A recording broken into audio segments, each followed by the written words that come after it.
Mga igsoon, sa dili pa matapos ang tuig, hinumdumi nga ang Ginoo mao'y nagatiman ug nagbantay kanato sa tibok tuig. Bisan pagdaghan tag yatubang, wala gyud ta niya biyahe.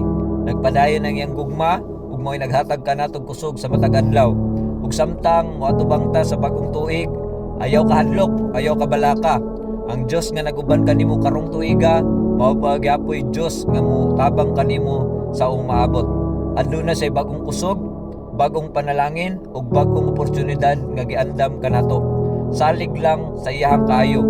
Dili ta niya pasagdan kay mao ang atong Ginoo nga gialagaran, matinud-anon siya sa tanang panahon.